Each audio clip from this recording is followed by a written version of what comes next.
What a life, eh, freak?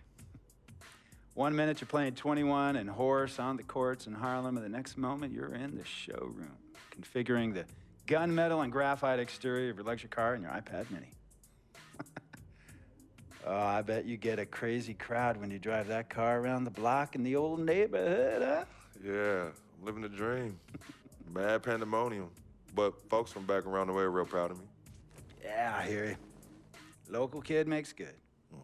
You know, it kind of reminds me of when I took my tech stock public and I rang the New York Stock Exchange bell and my mom's friends called her up and said, "Maggie, is that your son on Bloomberg News this morning ringing the bell?" And my mom says, "Yes, sirree, Bob, it was him."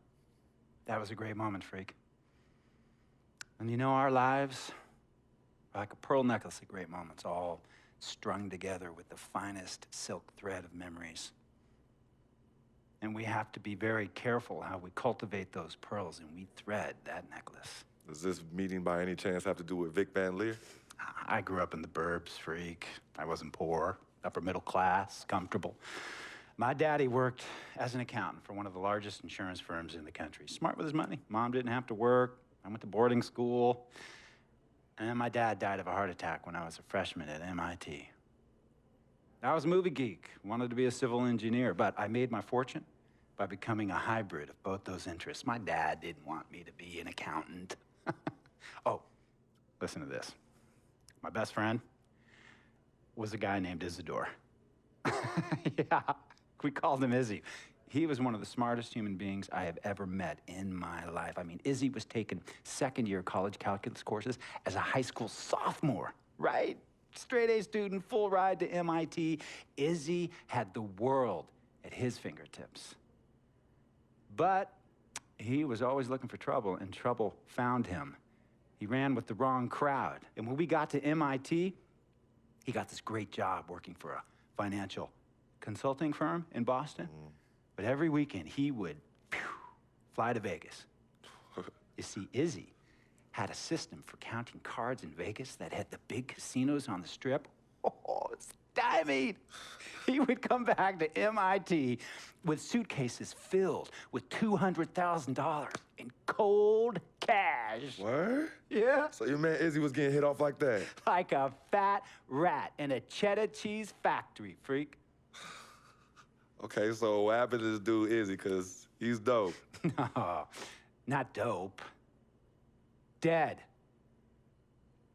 After he'd been missing for 3 weeks, the Nevada State Police never found hide nor hair of Isidore.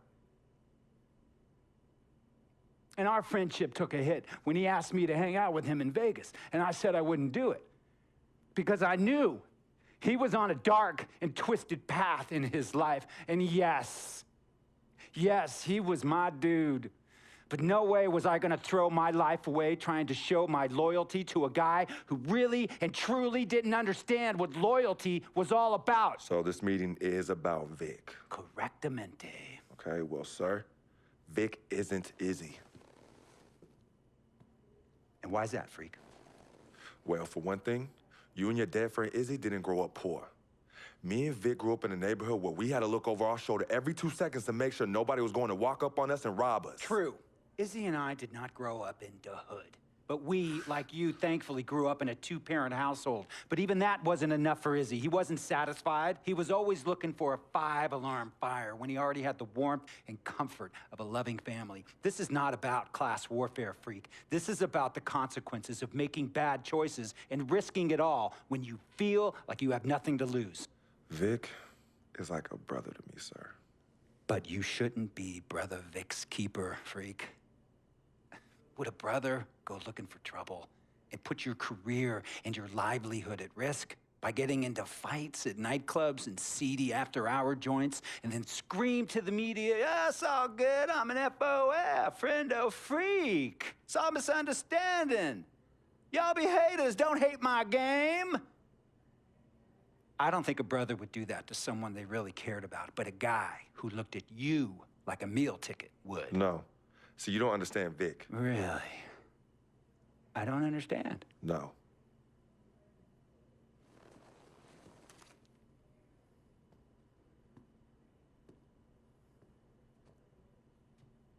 Look, man, it was a misunderstanding with the guy in the next VIP booth. His honey started flirting with me, so naturally I started flirting back. Next thing I know, Captain Cornball's off my grill piece beefing. Next thing he know, he got a two-piece and a biscuit under his left eye. Hey, I don't know who hit him. And it damn sure wasn't me. Hey, Captain Cornball's mad because I'm an FOF, friend of freak. Hey, but check this out, though. He needs to train that hottie before he leave the house, though. Yo, he's hotties ain't loyal, man. What's there to understand? Are you freaking blind? You know, I just want to know, how much did you pay your lawyers to make all this go away? Almost 100,000. Excuse me, son, I'm sorry, I couldn't hear you. I said I paid almost $100,000. Exactly. And if you keep riding shotgun with Vic, you're gonna go broke. Quick, fast, and in a hurry. Look, Vic is my friend, and I grew up with him. How many times I gotta tell you, sir? Freak, this is not a request. I am not asking you to do this. I am telling you to do this. And the first order of business is that Mr. Vic Van Leer is banned from traveling with you on the road. Vic is banned from the locker room. And Vic is banned from this arena. And if I catch this guy, Vic, in or anywhere near the facilities, Mr. Vic Van Leer will be arrested for trespassing. Are you serious, sir? Brother, I'm as serious as cancer. We all know that can be deadly. You know, when me and Vic were kids, playing summer tournaments at the Dome, we always imagined making it to the pros, right? And after the crowds left, just a street light was on the court, like 11:30, 12 midnight, even 1 in the morning sometimes. We used to practice player introductions, running on the court, giving dap, high-fiving the teammates. Vic, he would act as an announcer. You know, he would introduce me, announce my name on the loudspeaker, and the Jumbotron would flash my image like a little guy dressed in long shorts and a jersey. And now, fresh off his 3-game, 62-point scoring streak, the youngest player to ever do so in NBA history, Frequency Vibrations.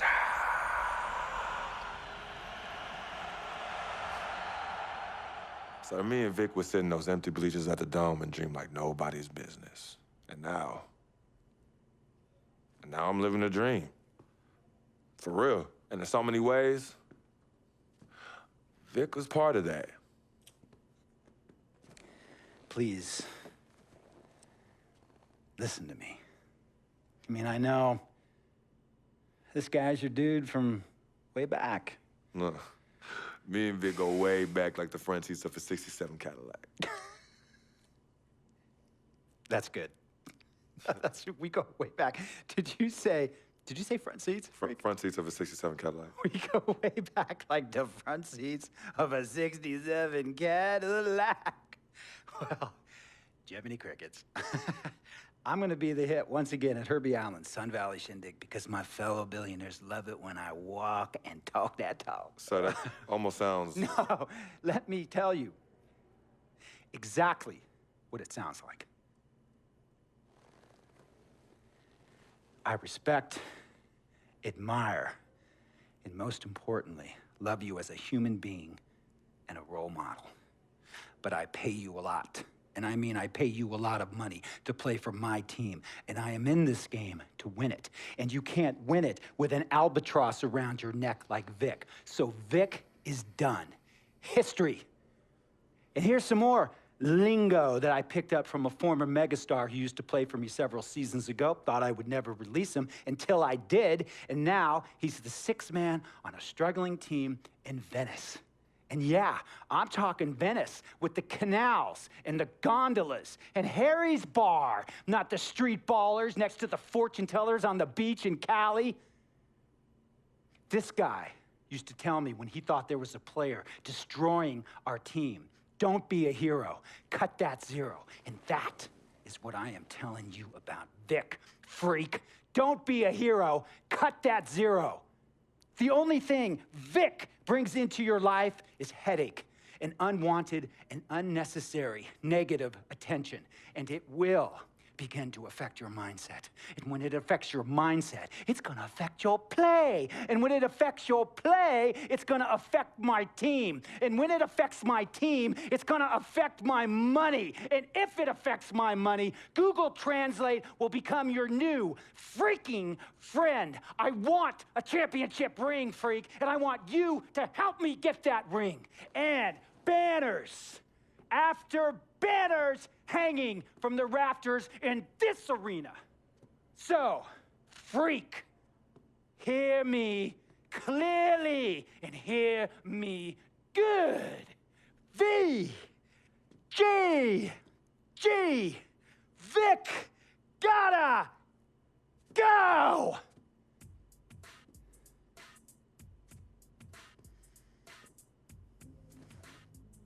Handle your business. And remember, that contract you signed contains a morality clause, a very important clause that revolves around your conduct on and off the court, and how it can negatively impact my team. Now, I don't want you to have to learn Italian or Croatian as a second language. And hey, playing pro ball overseas, there's nothing wrong with that. But the arenas are nothing like this, nor will the money be the same. And on top of all of that, this is the US of A, the greatest freaking country in the world. Ask yourself, is Vic worth all that? Think about it. Think long, think wrong. Tell you about Vic. He has his bad rap. It's not, and I understand some of his judgments might shadow his actual character. He's not that at all. Man, Vic, let me tell you something. We actually, we have love for each other. We're brothers. Blood couldn't make us any closer at all. I mean, he has so much loyalty to me and to my family. You could see even Cece, has issues with him, but he still loves her. He still loves her.